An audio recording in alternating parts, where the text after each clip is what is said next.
On August 15, 1947, India finally won her independence after years of British rule, first under the East India Company and later directly under the British government. To win her independence, India needed the people to rise up, and over the years, we have seen countless Indians fight for freedom from colonial rule, some of whom have mostly been forgotten by the pages of history.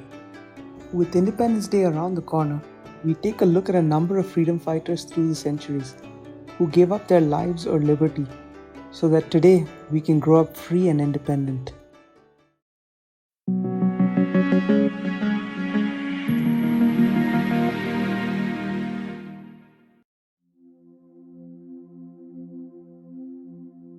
The names of Binoy Badalgupta, and Dinesh Gupta are always taken simultaneously because of the battle they engaged in together at the Writers' Building in Kolkata's Dalhousie Square.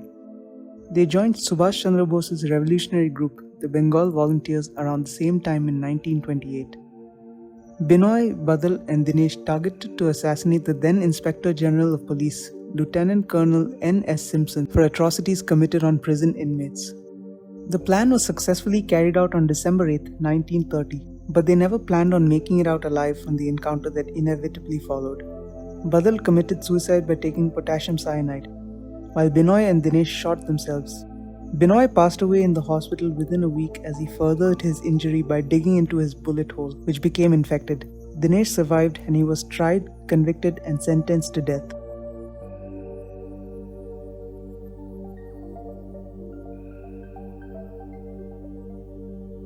Kittur Chanama was the queen of Kittur.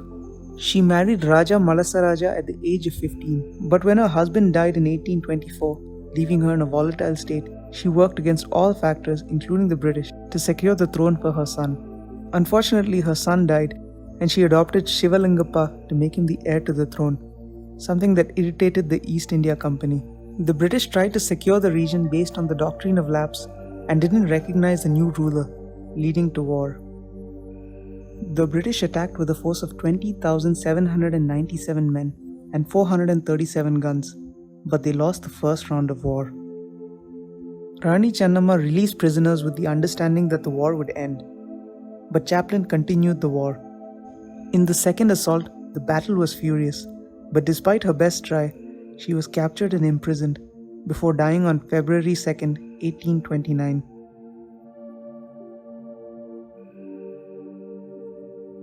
Durga Malla was the first ever Gorkha soldier from the Indian Gorkhas, caste ethnic group, to martyr himself for the Indian independence movement. He enrolled in the 2-1 Gorkha Rifles while only 18 years old, and his known patriotism brought him in contact with Netaji Subhash Chandra Bose. He joined the Indian National Army in 1942 and rose to the rank of major thanks to his dedication.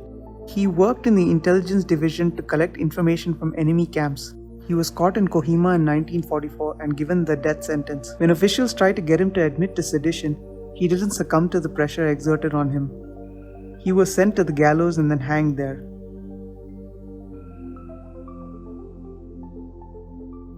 Pierali Khan was a rebel against the British and an early leader of the Indian independence movement.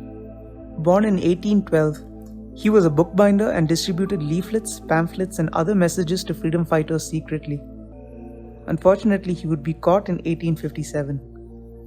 Along with 33 followers, he was arrested, and on July 7th, he was hanged in front of the public by the Commissioner of Patna, William Taylor.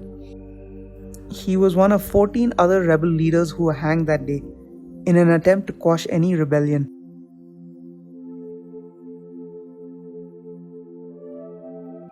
Rani Vailunachar was the princess of Ramanathapuram.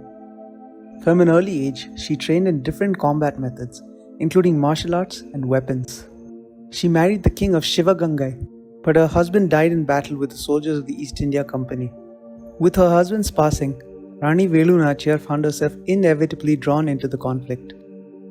She joined an alliance with Hyder Ali in 1780 and arranged for a suicide attack when she found out where the East India Company stored their ammunition, successfully blowing it up. She re-inherited her husband's kingdom and ruled it for 10 years before her daughter Velachi inherited the throne. Her name has gone down in legend as the first Indian queen to wage war with the East India Company.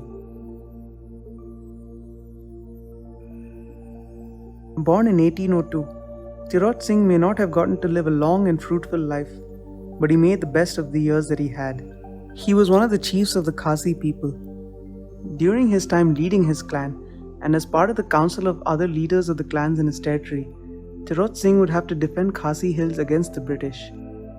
The British were intent on taking possession of Khasi Hills to build a road through the area.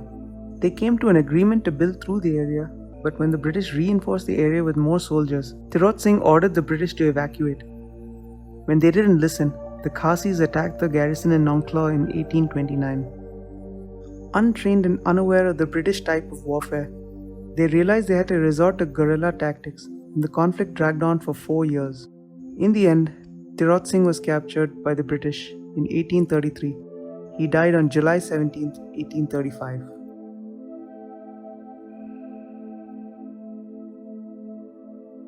Born in the Borangabari village of Assam, Kanakla Barua was an Indian freedom movement activist and AISF leader. Nicknamed Birbala, she gave her life for the cause of Indian independence from the British rule. During the Quit India movement, advocated by none other than Mahatma Gandhi, Kanakla Barua joined a death squad of Assamese youths named Mrityu Bahini. She led the squad with the goal of hoisting the tricolour at the local police station of Gopur subdivision of Assam. The procession was interjected by the police, and upon disobedience, arms were opened. Kanakla Barua, only 17 years of age at the time, was shot dead in the collision.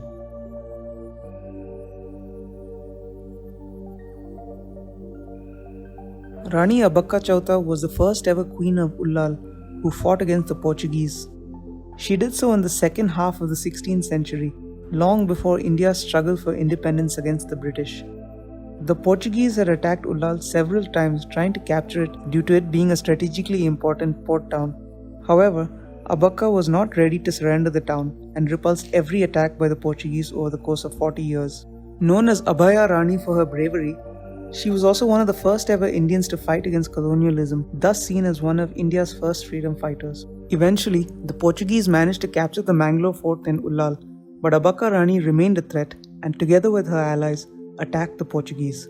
Unfortunately, her estranged husband betrayed her and helped the Portuguese, and when her ally was killed while returning from an attack on the Mangalore fort, Bakka lost the war and was arrested and jailed. She died fighting while mounting a revolt in prison.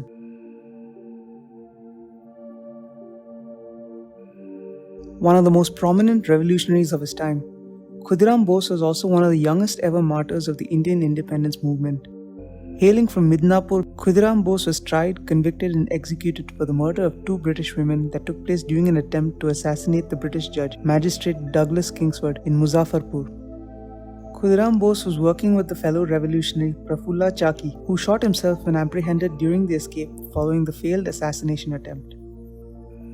The trial of Khudiram Bose drew eyeballs from across the country, and thousands joined in the procession as his body was carried through the city following the court-mandated execution on August 11, 1908.